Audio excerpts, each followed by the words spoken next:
And maybe we can take it with, you know, if there's something we want to remember, especially for the things that I found really helpful were things that I wrote down about the settings for this, and then we're gonna everything will be good.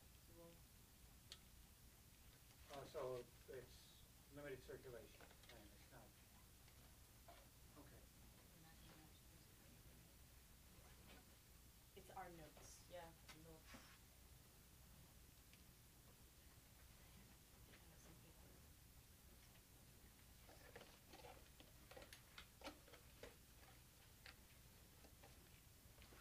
Actually, I'll go get my notebook. Sorry.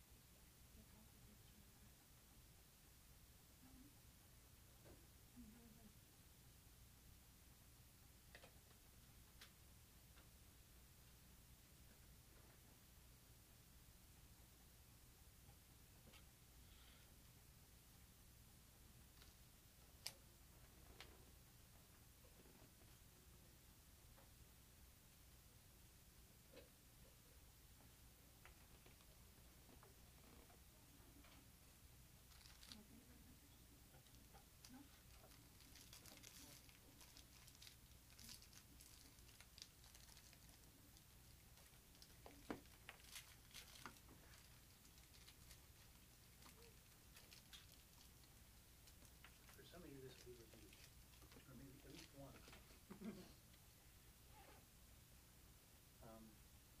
I like to start with the big picture. It's just kind of the way I process things is I get something of a global perspective, meaning first maybe introduction, right?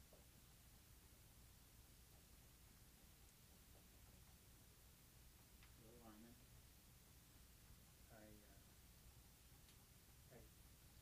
teach at the Graduate Institute of Applied Linguistics, and I also work with Dr. Charya on the Hong Kong project that's going on. And I specialize in media collection, field research media, that sort of thing. When I get to a new recording situation, I evaluate the place in terms of these circles that I'm drawing. And I'm certain I went over this the first time I taught here one night. But nonetheless, it bears repeating, I think. First circle, well, let me just give you the outline of the circles. First circle is location choice.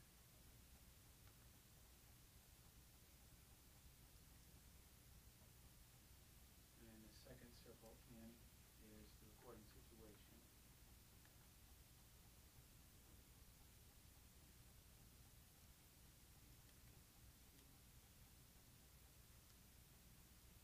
And then for audio, the next one is microphone use.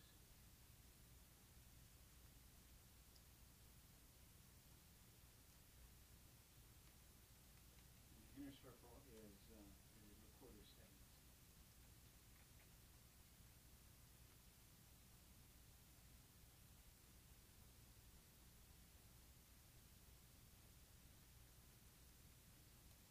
And the whole idea behind this is that if you're starting in the center circle, as you try and manage things that's going out, then kind of throws things a bit wacky because your recorder isn't designed to work that way. And if you can eliminate the larger picture problems first, then your problems get smaller and smaller and smaller as you go along. So location choice, do you have to record where you're planning to record? It's possible that you have choices between locations.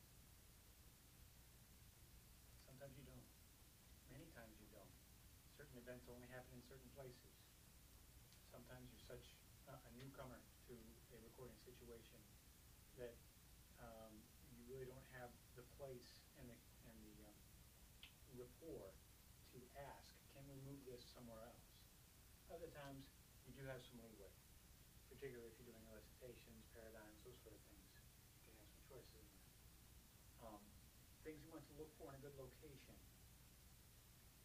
You want to avoid places, recording situations that are close to roads and markets and schools, playgrounds, livestock, intense wind or water, all these sort of things. Environmental conditions.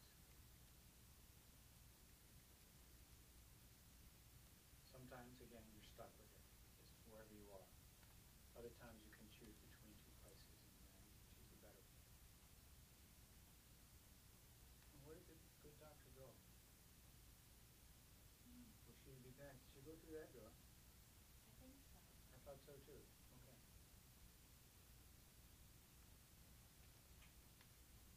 Oh, she went out the back door. Yeah, there's a back door. She escaped. She'll probably be back.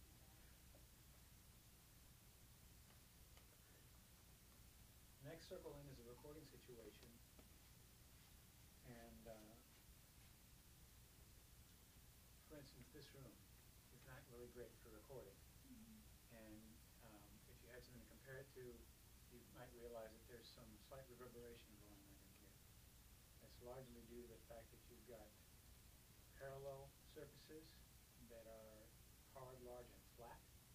You've got 90-degree internal angled corners that tend to bounce sound and light directly back to where it came from. Air conditioning kick on sometimes and make some bad noise. I've been in some really bad rooms that way.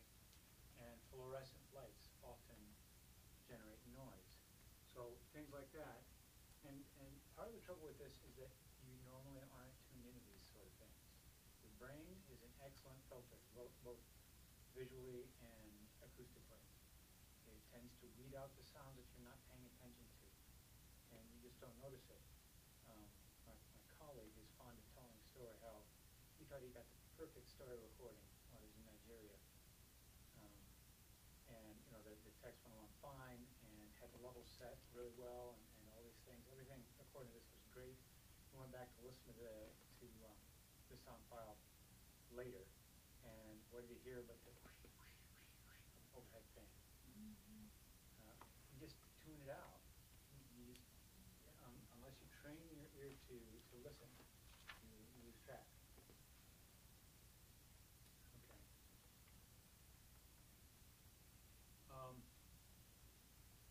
Next layer would be microphone use. Again, sometimes you're just stuck. If you don't have an external microphone, well, consider getting one. Then you're dealing with the internal microphones.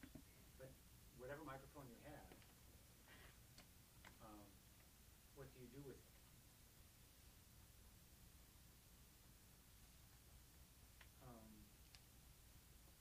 Oh, wait, I skipped the whole section here. Let me back up just a minute before we get to microphones. Sometimes if you're entering into an enclosed situation, not outdoors. Outdoors, you still want to pay attention to things, however, you might be able to change the recording situation. But especially indoors, snap your fingers, and it's a little bit more punctiliar, a bit more sharp, and you can notice reflections a bit better. A clap will help you notice reverberations. Is there any ringing or echo? Things that you can do to treat. One thing is to try and eliminate these 90-degree corners. If you have foam mattresses at hand, prop one up in a corner. Even in one corner, it's amazing how much that can dissipate sound, absorb sound.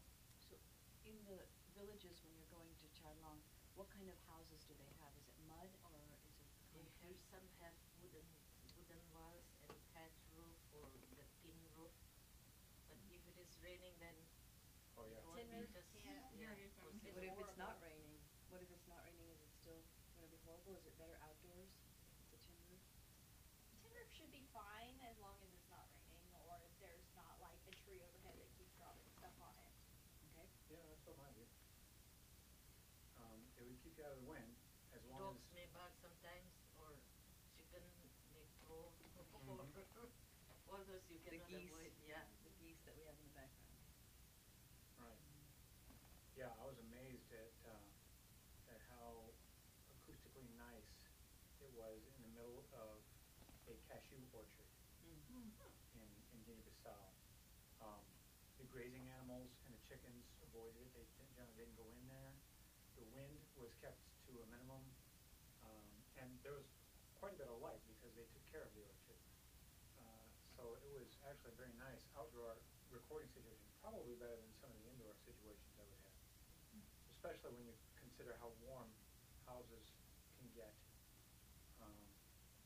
when they're left to their natural selves and don't have air conditioning. So yes, consider those things. Foam mattresses, blankets, different sort of things that have softness or take the edge off the hardness in the room. You can find things and play around with them. There's usually something around that you might be able to do something with. Now the question is, how do we use those sort of things? Like I say, in the corner is good, but in relation to your talent, I always like this drawing that I learned about Australian Aboriginals. This is how they illustrate a person. The top-down view of their butt print in the sand, basically, or Indian style. When they say Indian style, that's kind of the print that they would make. So your speaker is pointing this way, and really the ideal that you want to hope for is that you set your treatment behind them and your microphone pointing toward them in this direction. And when we get to microphones, I'll come back to this illustration as to pointing a microphone, what that really means. But by having that behind them, and if there's a door, say it's a hut or a small enclosure, small house, and you have a doorway, say that's the door mantle, and the doorway, and it's open here, stays open all the time. It's best to have that to the rear of the microphone.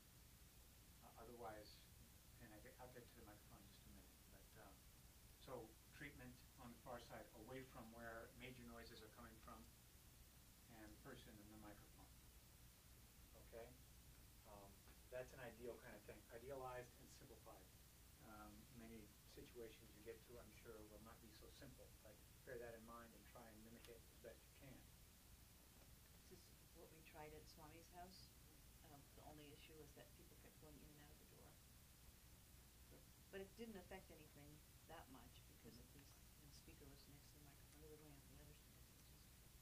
Another really Door was great open. recording situation I had was in it wasn't actually finished constructing this schoolhouse. Actually had only half or three-quarter walls. If you were stand up from the desks, you could see outdoors.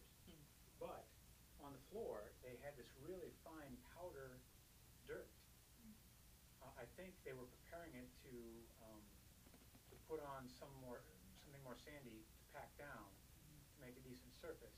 But at that point, it was just this loose fluff dirt, and it did wonders on absorbing reverberations and noise. Really, really interesting.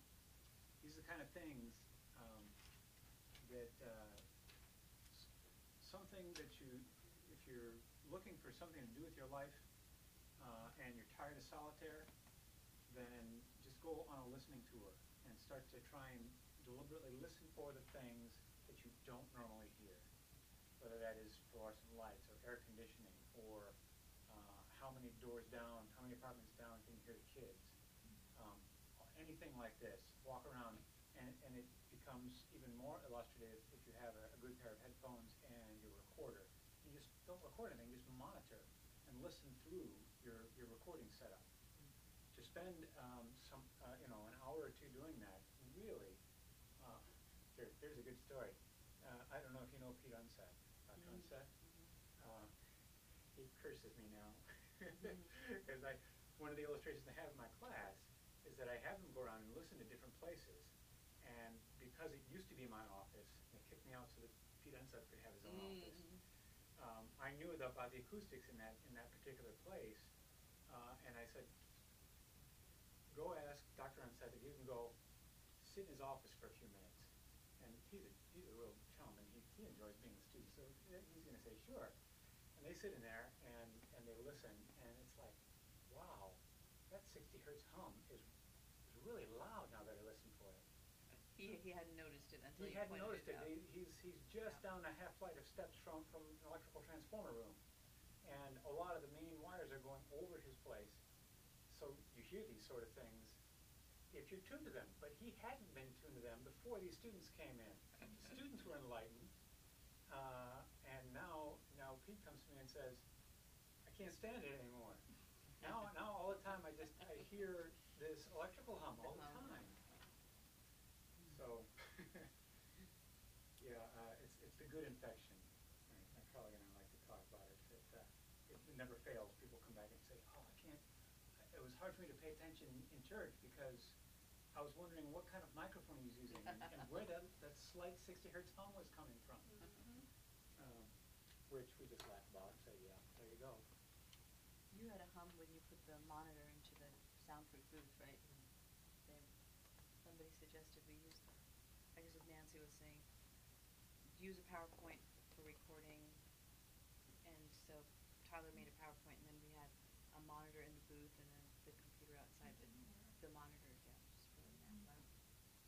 Is all the stuff that's running inside the monitor and with producing the lights and But stuff. we didn't There's hear gotta it, be we a- didn't perceive it. There's gotta be a solution to that, though, because in the permanent booth they have a computer. They have a monitor, right? Yeah. Yeah, I don't know what Do that. they have, like, Inside the booth, yeah. what's the inside of the booth look like? Does it have that, like, egg crate stuff all over the walls? Yeah. I think so, I didn't have to poke my head in. That All probably, over, yeah. that probably absorbs the hum. To But a if it's degree. Inside. It can be, though. It can be a matter of wiring, though. Mm-hmm.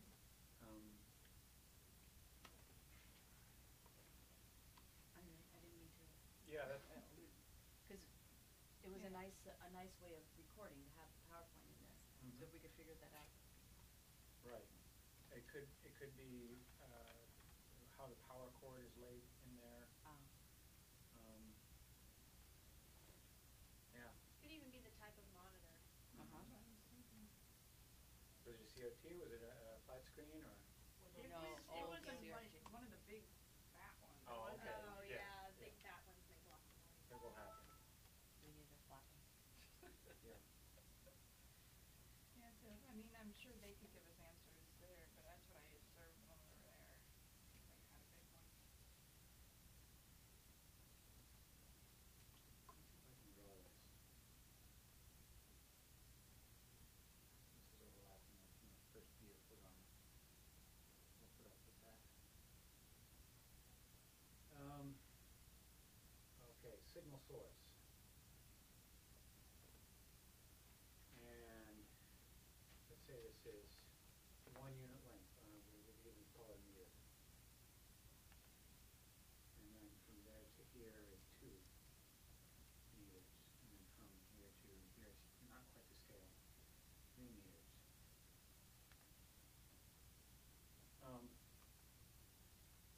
As a signal, in this case we're talking about acoustics, as it travels away, it travels in a radial fashion, so that what you would be hearing from 1 meter is covering this 1 square. Let's just hypothetically say that's 25 centimeters. Okay. Now the same sound, because it's panning out here, we're going to do it like this. See, it's the sound stretching out as the energy goes out and dissipates. Okay. Here it's covering the 25 centimeter area. Here it's now 50 by 50 because okay, yeah, we have 25 here on each side, 25 on this square, so you're covering 50 by 50, which is actually a square of the figure in terms of total square centimeters covered. And here it's 25 again, but now you've got 1, 2, 3, 4, 5, 6, 7, 8, 9. You've got 9 of those, so it's 25 times 9. It's the inverse square law is what I'm getting at. So it's covering larger and larger areas with the same amount of energy. So the thing to know about this is that if I set up a microphone exactly between Dr. Charlie and myself, on the directional microphone right in the middle, and she's tapping away on her keyboard, you're going to hear that a lot while I'm talking. It's going to interfere quite a bit. Now, if that microphone moves, let's say that's 3 units. From the microphone and me. You move it one of those units closer, and it's going to cut down by. This is 4 and this is 9. By 5 of those units are going to be thrown away. It's going to be exponentially better to hear me. If you move it 2 of those units, whatever they are, then it's going to be exponentially better yet at that point. And I'm trying to, like crazy, to do the math in my head. Yeah, it's okay. But the whole point to this is close miking is nearly always better if you can manage it. Of course, the big question that should come first is it culturally appropriate for me to shove a microphone in the person's face? Or, temper that however you want. Is it okay to have a shiny metal object close to the person who's giving the story or whatever's going on? If you have that kind of clearance to go ahead culturally and introduce this piece of technology, get it as close as is comfortably possible so that it won't affect the recording situation. What are we doing? We have. Oh, you're going to talk about different types of mics, I guess, right? Yeah. So because Nancy had talked about using a head-worn mic, and then we decided that wasn't going to work with the older people in the interior villages. They were just not going to. So. Did you get one? Mm-mm. No. No. Okay. We Would- want to. If you had one, I'd say give it a try. Yeah, you can try it. Maybe. Would they be against lapel mics? That's what we used with the other lady. Yeah, we use that. Yeah, I have not encouraged the use of lapel mics, but that's because my students are largely cultural outsiders, and lapel mics often, when people talk about best practice with lapel mics, it's weaving it inside clothing, or you're pinning it onto clothing. You're getting very up close and personal with people. You don't know, clothing varies so widely in the world, and if you don't get it on there right, you're going to have rustling sounds. Yep. All these sort of things. The bangles. But The bangle. you being a cultural insider, the proximity, the personal space issue would not be so much. You would know your way around that sort of thing. With a little bit of practice with a lapel mic, you could probably figure out how to best put it on someone without getting all the sound of fabric as well. So that might work. It's very possible. Okay. And this is about getting the mic close. So if you're able to get the mic within 8 inches, say it's 8 inches here, while the keyboard is way over here, even if it's an omnidirectional mic, that keyboard sound will be very quiet, almost not noticeable. The listener will be able to tune it out fairly well. And if we get a directional mic on the whole thing, even better. And that's the next thing to mention is directional mics. Let me see where I want to put this back here. What microphone did you buy? Is it handy? It's right here. It says Paulson, and then I can. Oh. Okay. Okay, that's something of a shotgun style, and I'm not sure exactly if it is or not. Sometimes appearances are deceiving. We've been using this Audiotech lapel mics. We've been using that in the booth a lot. We've been using that one in the booth. Yeah. Okay. Standard microphone. Think of Shure SM58, which is in all the honky tonk bars around here. Sure, FM58. Yeah. You sent that. Yes, you sent us that. No, I didn't. No? I didn't tell you to get it. I'm just telling you. Oh. Just this is the basic. No, it's really not a good scientific instrument. Oh. It's, No, this is okay. it's cheap and The durable. cheap one. Okay. Yeah, the one that's made for my Okay, Yeah. okay. If you have the moment, you go to YouTube and find Sure Mike. Uh-huh. He does promos for Sure Corporation. His name's Mike, Uh-huh. so he's testing Sure Mikes. But he actually has a friend take a .22 and a higher caliber rifle and a shotgun to the thing. After he blows the thing, plug it back in, check, sound still works. They call it the hammer. SM58 is nearly indestructible. It's a great one to have as a reserve in the bottom of your bag in case you lose your hammer for your tents. Okay, so we don't need that one. You don't need that one, no. Okay. No, it's not extremely faithful in its signal, which I wish I had time to get into that because it's fascinating to me, but time does not allow. It is a cardioid mic. Does anybody know enough of several languages to know what cardioid means? It comes from The heart. yes, heart. So it is a heart-shaped pattern that looks like this. Okay, and the heart on the side. I would like to find out what the Latin or Greek is for pumpkin, because that is a better idea in my mind. Now you can kind of see from my really weak, poor illustration here how this kind of looks like pumpkin with a stem. And that's the kind of shape that you're getting out of the thing.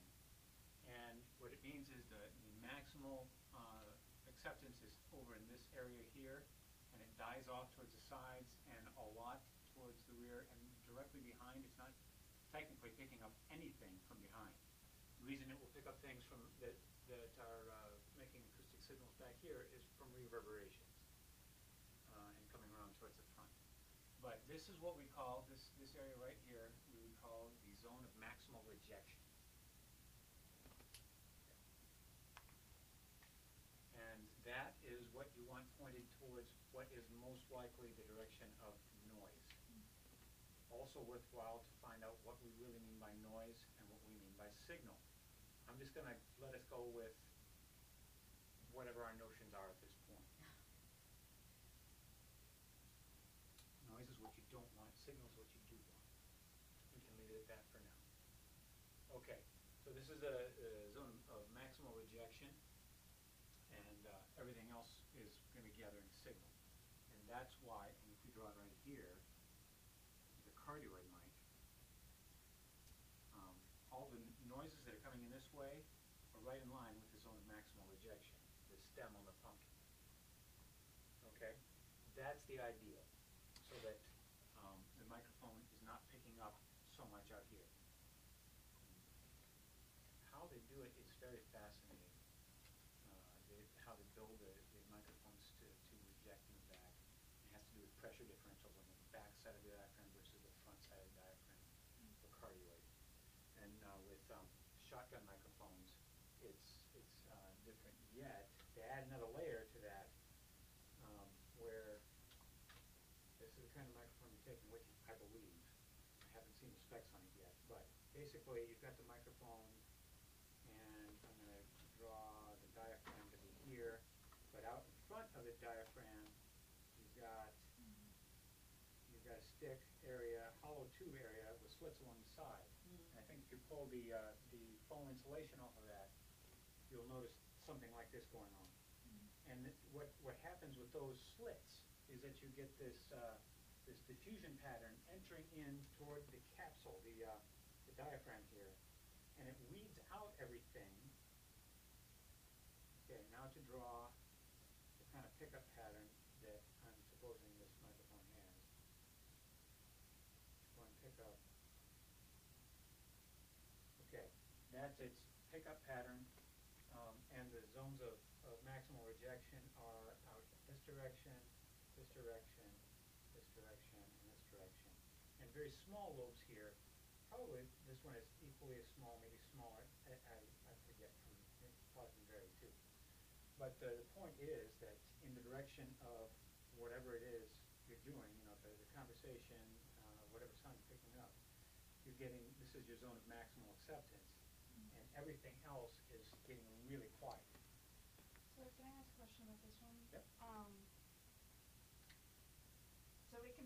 from the sides as well as